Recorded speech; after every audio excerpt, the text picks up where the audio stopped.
Imaginez un instant, un garçon des rues de Compton, un gamin qui vendait de la drogue pour survivre dans un quartier où la mort rôdait à chaque coin de rue, transformant soudainement sa rage et sa douleur en un empire musical qui a secoué le monde entier. Eazy-E n'était pas seulement un rappeur, il était une révolution, le parrain du gangsta rap, un homme qui a bâti Ruthless Records depuis un garage miteux et qui a donné une voix aux oubliés de la société américaine. Avec NWA, il a défié l'establishment, critiqué la police et vendu des millions d'albums, devenant une icône de la rébellion. Mais aussi vite qu'il est monté au sommet, tout s'est effondré. Une visite routinière à l'hôpital, un diagnostic choc, et en quelques semaines seulement, le silence. Pourquoi est-il tombé si vite? Pourquoi certains de ses proches ont-ils murmuré que quelque chose ne tournait pas rond? Et pourquoi, des décennies plus tard, des théories du complot persistent-elles, suggérant qu'Eazy-E n'est pas simplement mort, mais qu'on l'a fait disparaître? Cette histoire n'est pas une légende propre, c'est une vérité brute, pleine de triomphes fulgurants, de trahisons amères, de douleurs viscérales et d'un mystère qui hante encore le hip-hop. Si vous êtes fasciné par les ascensions météoriques, les chutes tragiques et les secrets qui entourent les icônes de la musique, cette vidéo est pour vous. Préparez-vous à un voyage de 25 minutes dans la vie d'Eazy-E, où chaque beat, chaque clash, chaque silence raconte une saga d'ambition, de loyauté et de trahison. Pensez à liker, à vous abonner et à activer la cloche pour ne pas manquer d'autres récits inédits de célébrités qui ont marqué l'histoire. Car des histoires comme celle d'Eazy-E, explosives, controversées, inoubliables, méritent d'être explorées en profondeur. Pour comprendre le parcours fulgurant d'Eazy-E, il faut d'abord plonger dans les racines de sa vie, dans les rues impitoyables de Compton, en Californie, une ville qui, dans les années 1970 et 1980, symbolisait à la fois l'espoir brisé et la résilience des communautés afro-américaines face à la pauvreté, au racisme systémique et à la violence des gangs. Compton n'était pas un simple quartier. C'était un champ de mines sociales, un lieu où les rêves se noyaient dans le désespoir quotidien, où les familles luttaient pour survivre au milieu d'un taux de criminalité explosif, d'écoles sous-financées et d'une police souvent perçue comme une force occupante plutôt qu'une protectrice. C'est dans ce décor hostile qu'Eric Lynn Wright, plus connu sous le nom d'Eazy-E, voit le jour le 7 septembre 1964. Ses parents, Richard et Latoya Wright, représentent une classe moyenne fragile.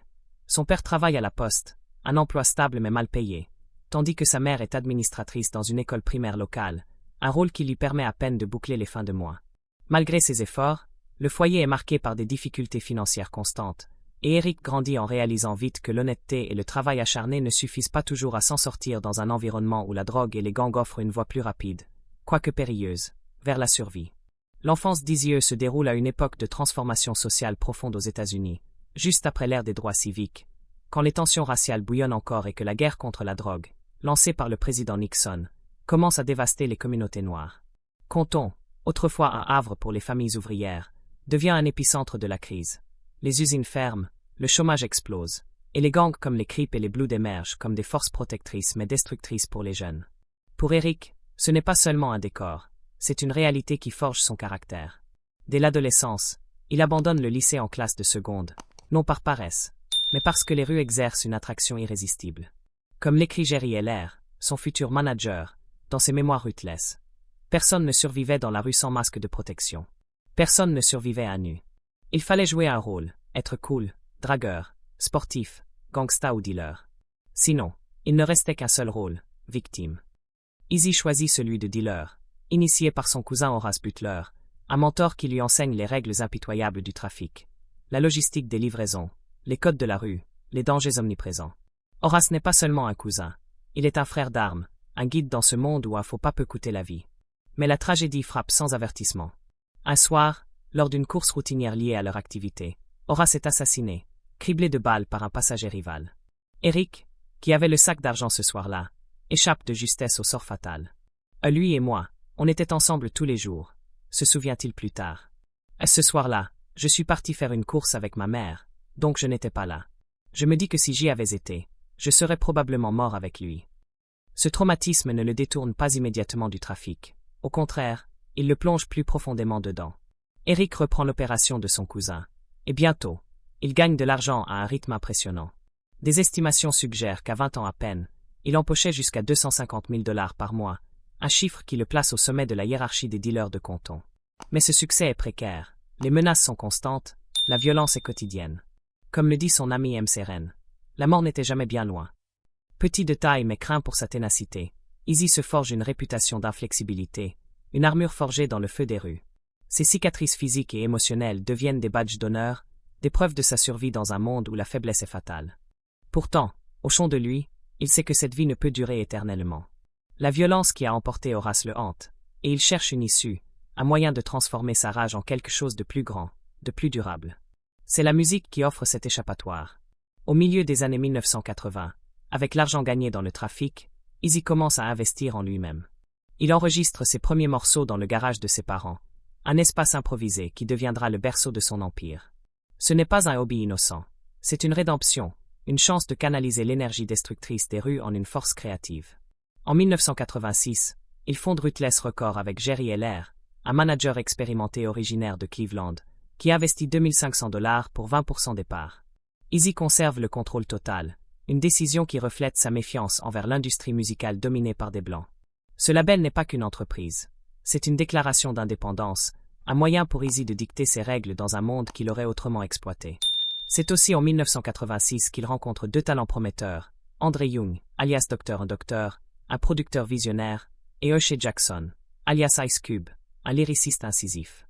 Quand un groupe refuse un morceau qu'ils ont écrit ensemble, Eazy décide de le rappeur lui-même. Ce morceau, Boys in the Hood, devient un hit instantané, avec sa voix nasillarde et son flegme cru qui capture l'essence des rues de Compton. Ce single marque le début de NWA, Niggas We Attitude, un groupe qui inclura plus tard MC Ren et DJ Yella. NWA n'est pas un simple collectif.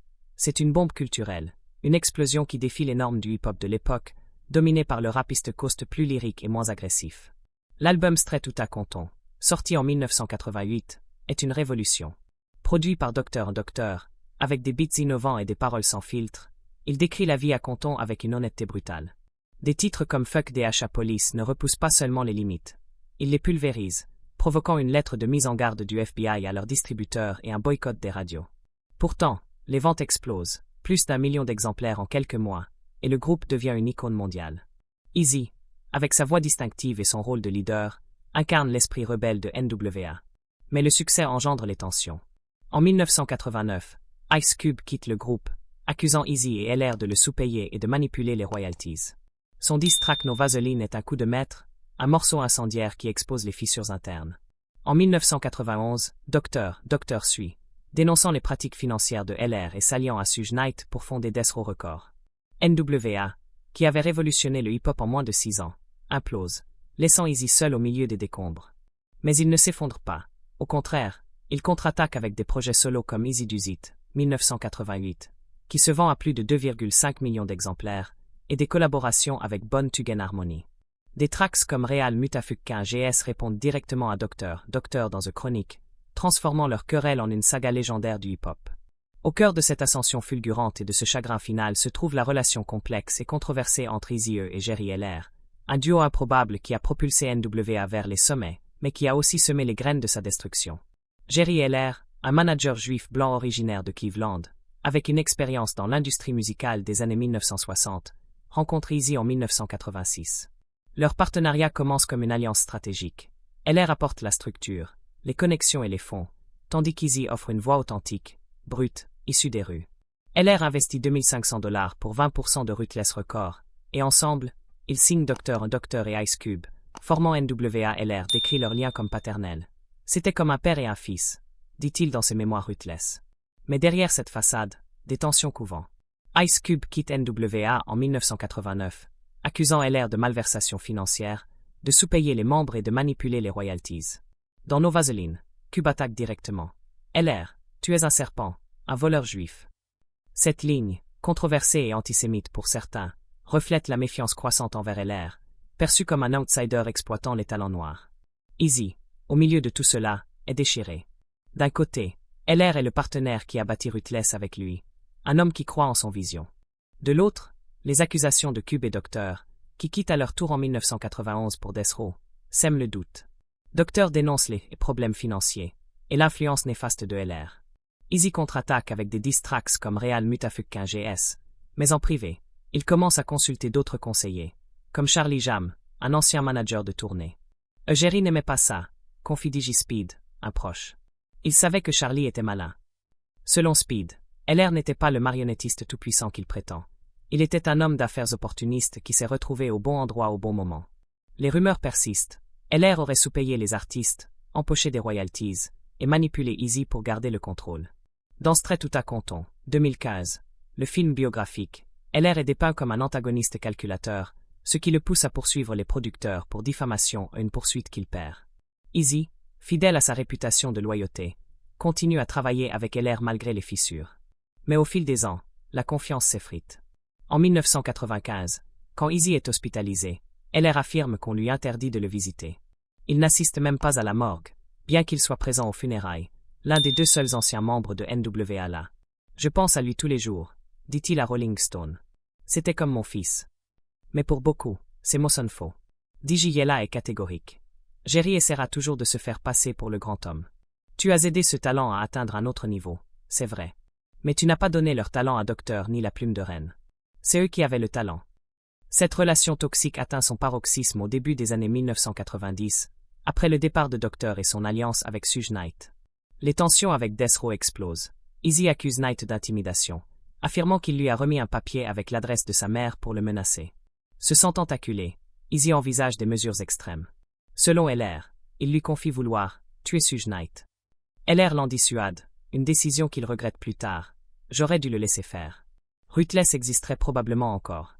Docteur et Ice Cube seraient peut-être restés. La paranoïa s'installe, entourée de procès, de trahisons et de menaces. Ils iront finalement avec LR, l'excluant de ses affaires. Mais le mal est fait. Ruthless, autrefois un empire, devient un champ de ruines financières et légales. Easy, un homme dont l'image reposait sur la loyauté et la ténacité, peinait à digérer ce qu'il percevait comme une trahison de son propre camp. Cette dynamique, loyauté contre manipulation, définit non seulement la fin de NWA, mais aussi les derniers jours d'Easy, un homme piégé entre ses rêves et les ombres de l'industrie. En février 1995, Eazy-E ne se sent plus lui-même. Une toux persistante et violente le ronge, qu'il attribue d'abord à son asthme chronique. Mais cette fois, c'est différent. Ses proches, y compris les membres de NWA, remarquent son déclin physique alarmant. Quelque chose cloche. Il est admis au Cedars-Sinai Medical Center de Los Angeles, où le diagnostic tombe comme un coup près. Il est séropositif pour le VIH, et l'infection a progressé jusqu'au stade du sida. Immédiatement transféré en soins intensifs, Easy ne quittera plus l'hôpital. Selon DJ Yella, Easy garde son diagnostic secret au début. Il ne voulait simplement pas que je le sache, confie-t-il à Forbes. Je ne sais pas s'il avait honte ou quoi. Il parlait normalement jusqu'au jour où il a subi une opération. Après ça, ils l'ont plongé dans un coma artificiel. Quand ses amis et sa famille réalisent la gravité, Easy a déjà perdu beaucoup de poids et décline rapidement. Malgré tout, il tente de garder les apparences, passant des appels, tenant des conversations, même si sa voix faiblit. Sa compagne de longue date, Tomika Woods, enceinte de leur deuxième enfant, reste à ses côtés. Il se marie à l'hôpital, 12 jours avant sa mort, un acte d'amour désespéré face à l'inévitable. Le 16 mars 1995, Easy rend son diagnostic public via une déclaration lue par son avocat, Ron Sweeney, lors d'une conférence de presse. Tomika, en larmes, serre la main de la famille. Dans ce communiqué poignant, Easy s'adresse directement à ses fans. Je ne suis pas religieux, mais que ce soit bien ou mal, c'est moi. Je ne dis pas cela pour m'assurer une fin douce, peu importe où je vais. Je le dis parce que je pense que des milliers et des milliers de jeunes fans doivent apprendre ce qu'est vraiment le sida. C'est un choc monumental. Easy n'est pas un artiste lambda. Il est le parrain du gangsta rap, une figure rebelle qui a vécu sans compromis. Devenir l'un des premiers grands noms du hip-hop à admettre publiquement le sida, une maladie encore stigmatisée et mal comprise en 1995, est un acte courageux. Il avoue son mode de vie promiscuité. Avant Tomika, j'ai eu d'autres femmes. J'ai 7 enfants avec 6 mères différentes. Peut-être que le succès m'a trop gâté. Il ignore comment il a contracté le virus, mais les implications sont claires. Sa vie d'Excel a rattrapé. Les messages de soutien affluent. Snoop Dogg appelle une radio pour prier. D'autres artistes expriment leur tristesse. Pour une génération bercée par les hymnes d'Easy, son déclin est un électrochoc, un rappel brutal de la vulnérabilité humaine. Mais alors que le public pleure, les spéculations commencent. Comment un homme si robuste, si plein de vie, a-t-il pu décliner si vite? Des théories du complot émergent. Aurait-on injecté le virus à Easy? Suge Knight serait-il impliqué? En 2003, Knight apparaît sur Jimmy Kimmel Live et décrit, sur un ton plaisantin, une méthode de meurtre par injection de sang contaminé au VIH. Le truc à la Eazy-E, lance-t-il avec un sourire. Cette allusion, compte tenu de leur rivalité et de la violence de Knight, alimente les doutes.